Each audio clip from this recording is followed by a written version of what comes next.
이런 제목으로 함께 은혜를 나누고자 합니다. 지난 주일에는 예수 그리스도는 성경의 중심이요, 예수 그리스도는 교회의 중심이요, 예수 그리스도는 우리의 신앙과 삶의 중심이라는 그런 말씀을 통해서 은혜를 나눈 바가 있습니다. 그런데 무엇이 우리에게 큰 은혜와 감동을 주는 예수 그리스도의 특별한 점일까요? 성경에 나온 많은 예수님의 교훈은 유대교 랍비들의 교훈에도 들어 있습니다. 전부는 아니지만 대부분의 많은 교훈들이 구석에 들어 있어요. 유대교 랍비들도 예수님처럼 제자들을 두었고, 랍비들도 예수님처럼 비유와 이야기와 잠언과 산상수훈 같은 교훈과 또 제자들에게 기도도 가르쳤습니다. 랍비들도 때로는 기적을 행했고 또 병자들도 손수 치유했습니다. 또 유대교에도 부활신앙이 있습니다. 부활신앙은 구약의 에스겔 선지자 등 구약 시대에도 나타났고, 부활신앙을 믿었던 유대인들은 여호와 신앙을 지키기 위해서 죽음도 두려워하지 않고 순교했습니다. 예수 그리스도의 교훈과 기적과 부활신앙이 기독교만의 특별한 점이 아니라면 도대체 예수 그리스도의 특별한 점은 무엇일까요? 성경을 깊이 묵상하고 많은 문헌을 찾아보면서 고린도전서 1장 22절에서 그 대답을 찾았습니다. 유대인은 표적을 구하고 헬라인은 지혜를 찾으나 우리는 십자가에 못 박힌 그리스도를 전하니 유대인에게는 거리끼는 것이요 이방인에게는 미련한 것이로되 오직 부르심을 받은 자들에게는 유대인이나 헬라인이나 그리스도는 하나님의 능력이요 하나님의 지혜니라. 그렇습니다. 바로 예수 그리스도는 십자가입니다. 예수 그리스도는 십자가. 기독교의 생명은 십자가에 있다는 것입니다. 십자가는 성경의 본질적인 메시지요, 예수 사건의 중심이며 우리가 끝까지 붙잡아야 할 기독교의 진리의 핵심입니다. 유대교 문헌들과 다른 종교에는 십자가에서 죽은 사람이 없습니다. 훌륭한 교훈과 기적을 행한 랍비들도 십자가에서 죽었다는 사람은 하나도 없습니다. 십자가는 참된 진리의 기준입니다. 영국의 신학자 P.T. 포사이스라는 분은 그분의 책 십자가의 중요성이라는 책에서 이렇게 말합니다. 우리에게 그리스도는 그분의 십자가를 의미한다. 천상이나 지상이나 그리스도는 어떤 분일까? 그분이 십자가에서 행하신 일에 모두가 녹아있다. 우리에게 그리스도는 곧 십자가다. 우리는 그리스도의 십자가를 완전히 이해하기 전까지는 그리스도를 이해할 수 없다. 왜 그리스도는 십자가일까요? 신약 성경에선 십자가를 무려 175번이나 계속해서 언급하고 있습니다. 마태, 마가, 누간, 공관복음서와 제4복음서인 요한복음 이 4개의 복음서는 주로 3가지 기사들로 나눠집니다. 하나님께서 사람이 되어 오신 이야기, 그것이 3분의 1이고 예수님의 말씀과 사역 기사가 3분의 1이고 나머지 3분의 1은 예수님의 십자가 죽음의 이야기입니다. 십자가는 2000년 기독교 역사에서 기독교의 상징입니다.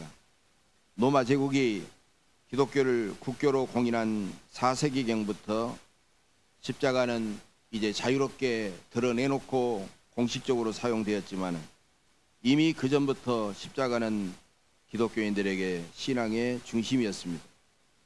서기 200년경에 활동했던 북아프리카에서 활동했던 유명한 터툴리안 교부는 이런 말을 했습니다.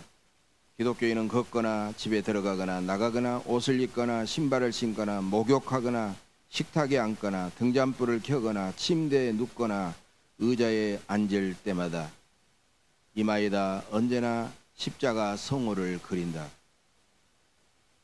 십자가는 왜 기독교의 상징이 되었을까요? 십자가는 예수님을 죽인 사형틀에 불과합니다. 세상에서 사람을 죽이는 사형틀을 목에 걸고 다니는 사람은 하나도 없을 것입니다. 기독교인은 어찌 보면 생명의 주 예수님을 죽인 십자가를 원수처럼 보아야 하지만 신기하게도 십자가를 오히려 목걸이로 메고 걸고 다니는 것입니다. 성경을 보면 기독교의 상징이 될 만한 것이 의외로 많이 있습니다. 예수님이 타신 배, 예수님이 누운 말구유, 제자들의 발을 씻긴 세수대야와 수건, 성령을 상징하는 비둘기, 요한계시록에 나온 7촛대, 7나팔, 7대접 등등 이런 수많은 기독교의 상징이 될 만한 후보들이 많습니다. 그런데 이런 것들이 아니고 왜 끔찍한 십자가일까요? 세상 사람들은 십자가에 대한 인식도 별로 좋지 않습니다. 세상 사람들은 십자가를 가장 무기력하고 약함의 상징으로 봅니다. 예수님은 십자가에 대해서 아무 말도 못하고 너무나도 무기력하게 죽으셨기 때문이죠. 독일의 실존주의 철학자 프리드리 니체도 예수님은 십자가에서 무기력하게 죽었기 때문에 기독교야말로 가장 약하고 병든 종교다라고 그렇게 비난도 했습니다. 세상의 다른 종교의 신들은 죽지 않는 불사조와 같은 신이기 때문입니다. 그리스의 제우스 주신, 로마의 우라노스 신, 유대교의 여호와는 불멸의 죽음을 모르는 신들입니다. 그러나 기독교의 성자 예수님은 십자가에서 너무나도 무기력하게 죽었습니다. 또한 십자가는 인간이 고안해낸 가장 잔인한 사형 도구이기 때문에 많은 사람들에게 공포의 대상입니다. 대부분의 많은 나라에서 사람을 죽이는 사형 방법은 조금이라도 고통을 줄여주기 위해서 단번에 죽이는 일이 많습니다. 이것이 마지막 죽어가는 사람에 대한 자비입니다. 그러나 십자가형은 가장 오랫동안 육체의 처절한 고통과 갈증, 정신적인 고통과 치욕과 외로움과 조롱과 그 모든 비난을 온갖 당하는 가장 잔인한, 인간이 고안해내는 가장 잔인한 사형 방법이라는 것입니다. 그만큼 십자가는 공포의 대상이지만 하필이면 예수님은 그런 십자가에서 죽으셨다는 것입니다. 그러나 예수님의 십자가는 성경과 2000년 교회 역사의 중심이었습니다. 예수님은 왜 십자가를 지셨을까요? 왜 십자가가 그리스도이며 그리스도가 곧 십자가일까요? 사도 바울은 오늘 본문에서 분명히 세 가지 이유를 우리에게 가르쳐주고 있습니다. 첫째로 십자가에서 하나님께서 친히 희생하신 사랑이 나타났습니다. 본문 8절입니다. 우리가 아직 죄인 되었을 때 그리스도께서 우리를 위하여 죽으심으로 하나님께서 우리에 대한 자기의 사랑을 확증하셨느니라. 우리에게 십자가가 진정으로 필요한 이유는 하나님의 그 영원한, 하나님의 그 귀한 사랑 때문입니다. 전설 같은 가수 나훈아 씨는 사랑이 뭐냐고 물으신다면 눈물의 씨앗이라고 말하겠어요 라고 노래하고 있습니다. 어찌 보면 이 노래 가사처럼 사랑에 대한 확실한 정의는 없는 것 같습니다. 왜 사랑의 눈물이 씨앗일까요? 사랑은 눈물에서 나오고 사랑은 눈물과 함께 자라고 사람은 많은 사람을 눈물나게 하는 것이죠. 그래서 눈물 없는, 희생을 통한 사람의 마음을 진정으로 감동시키는 그런 눈물 없는 사랑은 참된 사랑이 아닌 것입니다. 오래전에 상영되었던 펭귄 위대한 몸이라는 애니메이션 영화가 있습니다. 애니메이션 펭귄 위대한 몸, 이 영화는 남극의 영하 40도의 혹한 속에서 무려 촬영진들이 370일간, 이렇게 1년을 넘어서는 370일간 촬영했던 다큐멘터리 영화입니다. 암컷 펭귄과 수컷 펭귄은 짝짓기를 하고 알을 하나 낳으면 암컷은 알을 수컷에게 맡기고 앞으로 장차 태어날 새끼에게 먹이를 구하러 험난한 바다로 떠나갑니다. 홀로 남은 수컷은 아무것도 먹지 못한 채 무려 3개월, 4개월 동안이나 그 알이 얼지 않도록 계속해서 정성껏 품습니다.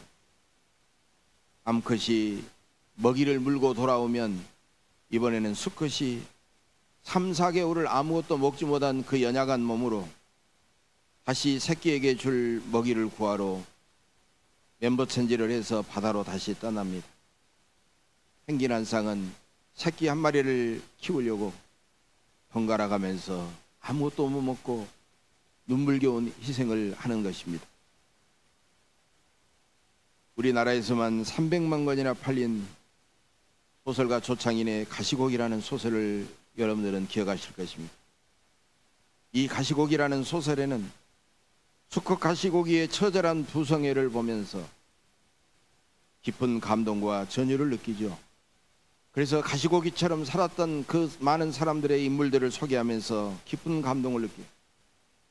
암컷 가시고기가 알을 낳고 떠나버리면 수컷 가시고기는 알이 다 부화될 때까지 목숨을 바쳐 끊임없이 알에게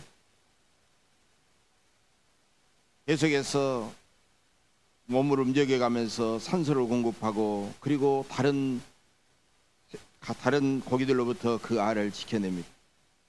그리고 마침내 수컷 가시고기는 새끼들이 부화하면 완전히 지치고 너덜너덜해진 자기의 몸마저 새끼들이 자기의 몸을 뜯어먹도록 기꺼이 먹이로 내어주고 죽는 것입니다. 우리가 한낱 미물이라고 말하던 펭귄과 가시고기는 놀랍게도 하나님의 희생적인 사랑을 우리에게 보여주고 있는 것입니다. 참된 사랑은 온갖 희생이 따릅니다. 하나님의 사랑이 그렇습니다. 우리를 위해 죽으심으로 하나님은 자기의 사랑을 확증하셨습니다. 죽어야 사랑입니다. 참된 사랑은 항상 희생이 따라가는 것입니다. 누구나 말로는 I love you 매끄러운 말로 쉽게 사랑한다고 고백하지만 참된 사랑은 자기 목숨을 기꺼이 희생하는 사랑이라는 것입니다. 하나님은 우리의 죄를 속하게 하여 화목 제물로 그 아들을 보내셨습니다. 화목 제물에는 3가지 사랑이 들어있습니다. 첫째로 하나님은 우리를 위하여 하나밖에 없는 외아들을 세상에 보내셨습니다. 두 번째로 하나님은 그 외아들을 우리를 위하여 십자가에 죽게 하셨습니다. 세 번째로 하나님은 아무런 자격도 없는 죄인인 나를 위하여 그렇게 하셨습니다. 바로 이것이 놀라운 하나님의 사랑이라는 것입니다. 캐논 반스톤이라는 분은 그분의 책 사랑의 수고 사랑의 희생이라는 그 책에서 하나님의 사랑의 특징을 이렇게 말하고 있습니다. 하나님의 사랑은 남겨두거나 감춰두는 것이 없이 온전히 자기를 내어주는 사랑이다. 하나님의 사랑은 확실하지 않는 상황에서도 실패의 위험을 안고 그 사랑은 실현된다. 하나님의 사랑은 자기 사랑에 대해 상대방이 어떤 반응을 보일지 모르는 상황에서도 끝까지 가는 그런 사랑이다. 그렇습니다. 남기면 사랑이 아닙니다. 뭔가를 재거나 계산하면 사랑이 아닙니다. 다 줘야만 사랑입니다. 아니 실패해도 사랑입니다. 상대방의 반응을 전혀 고려하지 않고 끝까지 가는 사랑입니다. 십자가는 이런 하나님의 사랑이 온전히 이루어지는 곳입니다. 두 번째로 하나님은 그리스도의 십자가 보혈로 우리를 의롭게 하셨습니다. 오늘 본문 9절입니다. 그러면 이제 우리가 그의 피로 말미암아 의롭다 하심을 받았으니 더욱 그로 말미암아 진노하심에서 구원을 받을 것이니.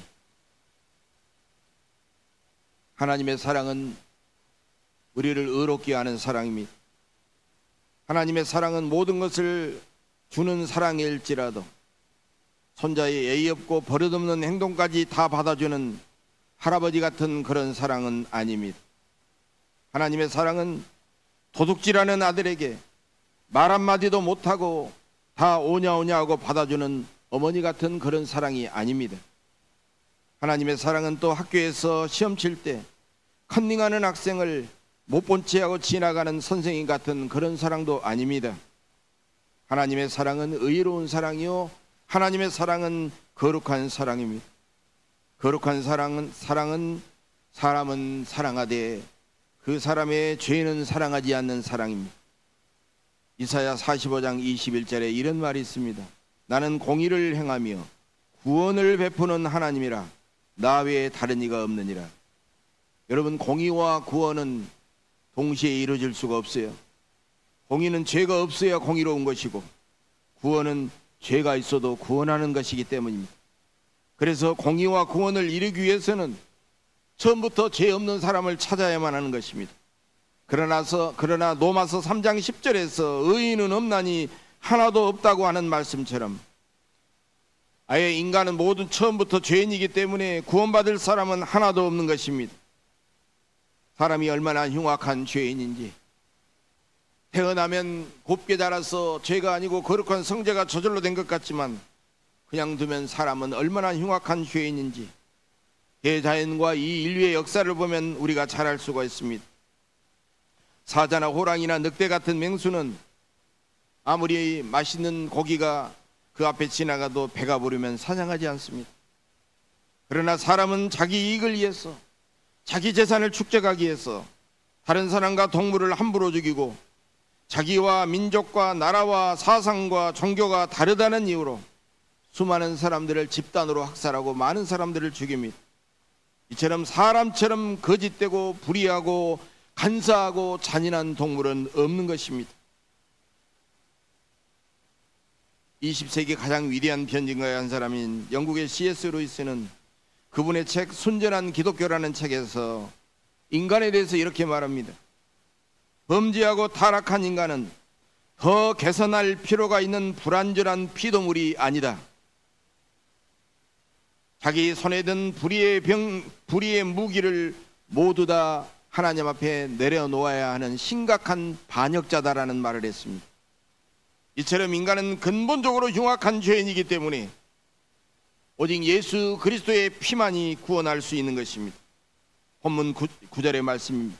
그러면 이제 우리가 그의 피로 말미암아 의롭다 하심을 받았으니 더욱 그로 말미암아 진노하심에서 구원을 받을 것이니, 오직 예수 그리스도의 피만이 우리의 죄를 씻어 의롭고 정결하게 하신다는 것입니다. 로마서 3장 23절 24절의 말씀입니다.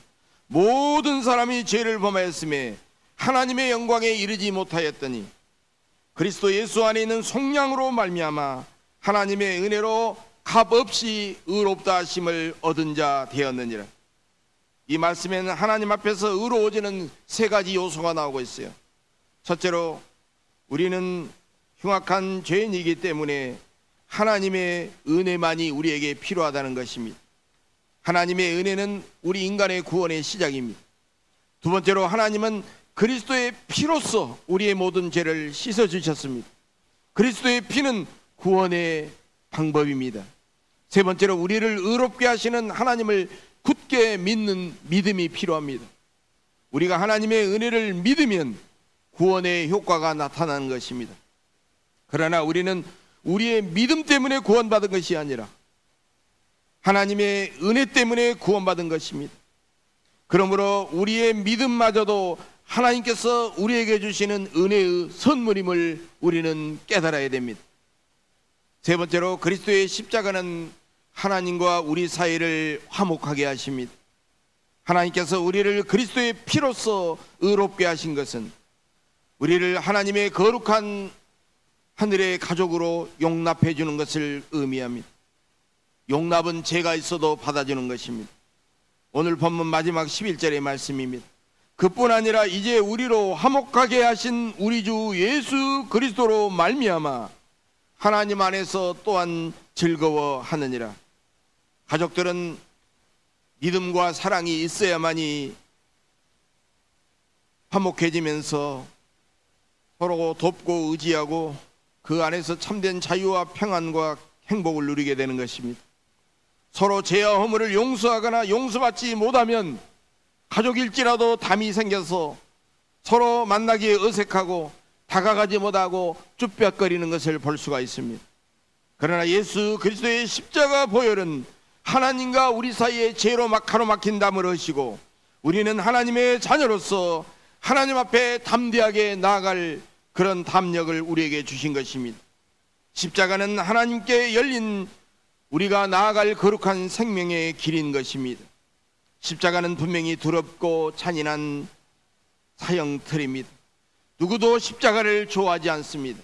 그러나 하나님은 그런 십자가에다가 외아들을 내주셨어 우리에 대한 자기의 사랑을 확증하셨습니다.